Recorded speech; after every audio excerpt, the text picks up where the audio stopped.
ज्ञान पूरन सो जो घटपान, नारियल सो भक्ति हो।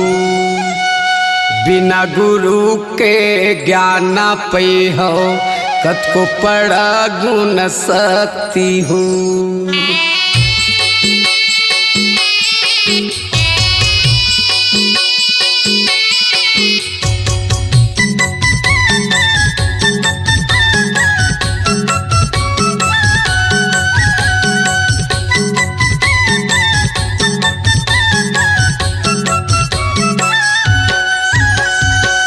गुरु के ध्यान कर लेगा भैया, जिंदगी पार हो जाही। गुरु के ध्यान कर लेगा भैया, जिंदगी पार हो जाही। भोले बेटे मैला तनला, भोले बेटे मैला तनला, मन कैसे धोवाही, मन कैसे धोवाही। गुरु के ध्यान कर लेगा भैया, जिंदगी पार हो जाही। गुरु के ध्यान कर ले वो दीदी, जिंदगी पार हो जाही।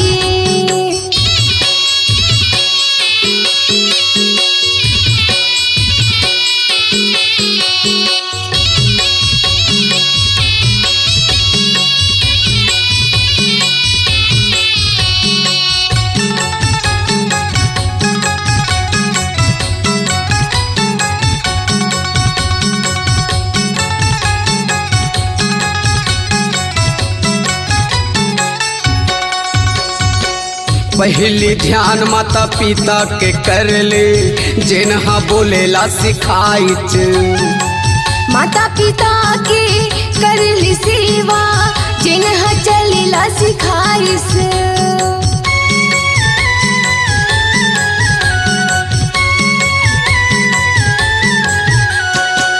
पहली ध्यान माता पिता के कर ले, जिन्हा बोलेला सिखाइच। माता पिता के कर ली सेवा, जिन्हा चलेला सिखाइस। भोले बेटे मैला तनला, भोले बेटे मैला तनला, मन कैसे धोवाही, मन कैसे धोवाही। गुरु के ध्यान कर लेगा भैया, जिंदगी पार हो जाही। गुरु के ध्यान कर ले वो दीदी, जिंदगी पार हो जाही।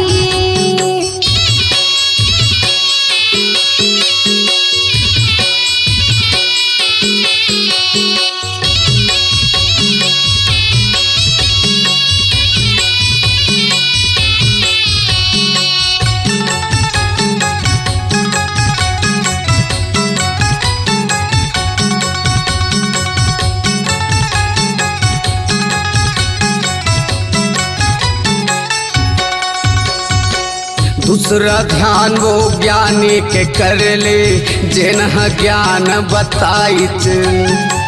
ध्यान कर ले वो ज्ञानी के दीदी, जिन्हा विद्या बताइस।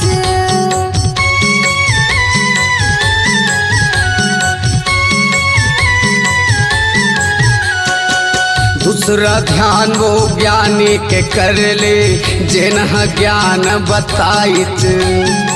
ध्यान कर ले वो ज्ञानी के दीदी, जिन्हा विद्या बताइस। भोले बेटे मैला तनला, भोले बेटे मैला तनला, मन कैसे धोवाही, मन कैसे धोवाही। गुरु के ध्यान कर लेगा भैया, जिंदगी पार हो जाही। गुरु के ध्यान कर ले वो दीदी, जिंदगी पार हो जाही।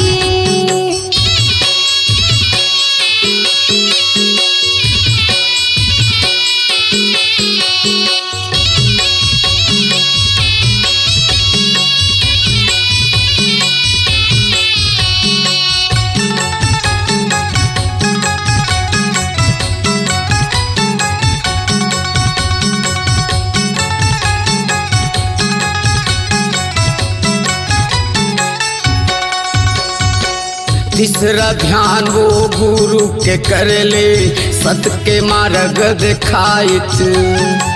मनखे के बरोबर ऐसी बात बताइस।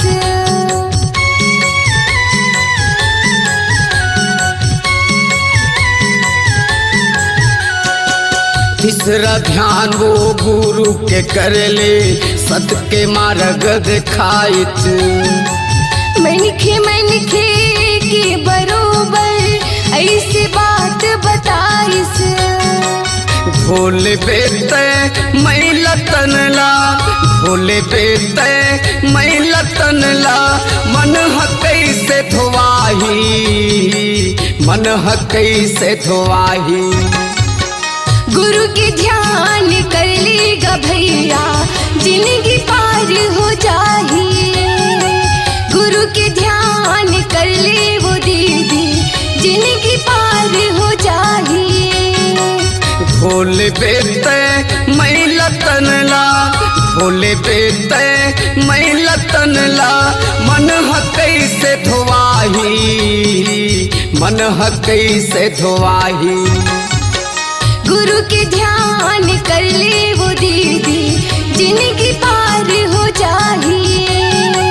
गुरु के ध्यान कर लेगा भैया, जिंदगी पार हो जाही। गुरु के ध्यान कर ले वो दीदी, जिंदगी पार हो जाही। गुरु के ध्यान कर लेगा भैया, जिंदगी पार हो जाही। अपनी आवाज को दीजिए एक नया मुकाम। डिजिटल रिकॉर्डिंग की दुनिया का जाना पहचाना नाम स्वरांजलि, जहां गूंजती हैं ध्वनियां अपनी माटी की सौंधी सुगंध के साथ। छत्तीसगढ़ी संगीत के विविध रंग जो पहुंचाते हैं पूरे प्रदेश में डिजिटल रिकॉर्डिंग के संग। स्वरांजलि स्टूडियो, नेमीचंद गली नंबर 2, गंजपारा, रायपुर।